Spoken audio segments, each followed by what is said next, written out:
महाराष्ट्राच्या राजकारणात सध्या काय शिस्त आहे याचा अंदाज लावणं भल्या भल्या राजकीय पंडितांनाही जमत नाही। आणि त्यात जर केंद्रस्थानी शरद पवार असतील तर हा सस्पेन्स आणखीच वाढतो। गेल्या अवघ्या काही दिवसात दिल्लीपासून गल्लीपर्यंत अशा 3 मोठ्या राजकीय घडामोडी घडल्या आहेत, ज्यांनी राज्याच्या राजकारणात पुन्हा एकदा खळबळ उडवून दिली आहे। वरवर पाहता या तिन्ही घटना अगदी वेगळ्या वाटतात, पण जर बारकाईनं पाहिलं तर त्याचे धागेदोरे एकाच मोठ्या प्रश्नाकडे जातात, आणि तो प्रश्न म्हणजे शरद पवारांच्या मनात नेमकं काय चाललंय। एकीकडे केंद्राच्या नव्या परिसीमन विधेयकावर इंडिया आघाडी आक्रमक असताना पवारांनी बाळगलेलं रहस्यमयी मौन, दुसरीकडे जंतर मंतरवर विरोधकांसोबत आंदोलन आणि अवघ्या 24 तासात थेट पंतप्रधान मोदींची घेतलेली भेट, आणि तिसरी सर्वात मोठी घडामोड म्हणजे आगामी विधानसभा निवडणुकीपूर्वी राष्ट्रवादी काँग्रेसचे दोन्ही गट पुन्हा एकदा एकत्र येणार असल्याच्या पडद्यामागून सुरू असलेल्या जोरदार चर्चा। या सगळ्यांचा नेमका अर्थ काय?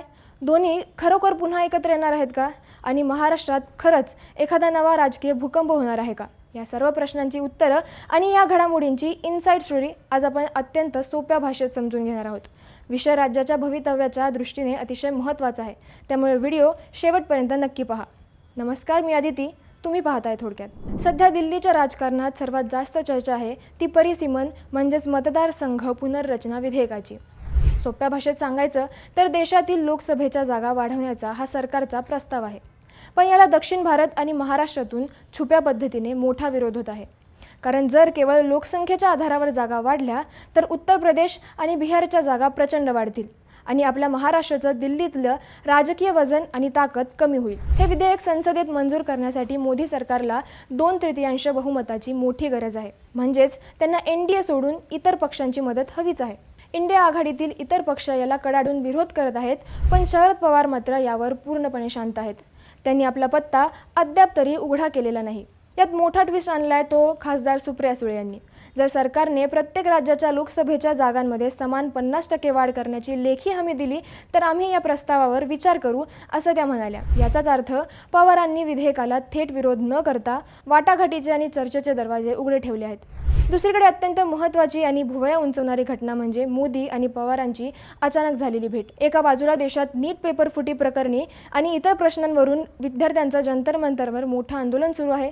शरद पवार स्वतः तिथे गेले, त्यांनी विद्यार्थ्यांच्या आंदोलनाला पाठिंबा दिला, पण आश्चर्य म्हणजे या घटनेच्या अवघ्या 24 तासातच शरद पवार आणि सुप्रिया सुळे यांनी थेट पंतप्रधान नरेंद्र मोदी यांची भेट घेतली। अधिकृतपणे सांगण्यात आलं की ही भेट विद्यार्थ्यांचे आणि शेतकऱ्यांचे प्रश्न मांडण्यासाठी होती, पण राजकारणात जे दिसतं तसं असतं असं नाही।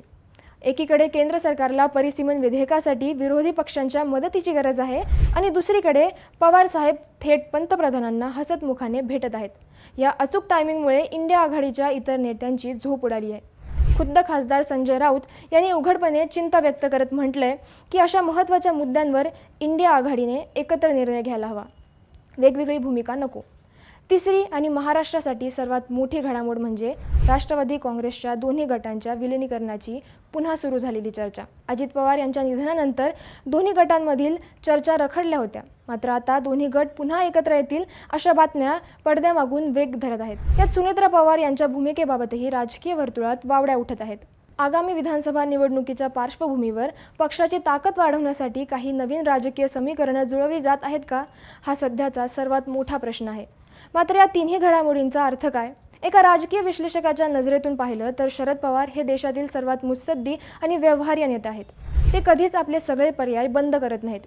परिसीमन विधेयकाबाबत सुरुवातीलाच भूमिका न घेता शांत राहून त्यांनी स्वतःचं राजकीय महत्त्व वाढवून घेतलं आहे।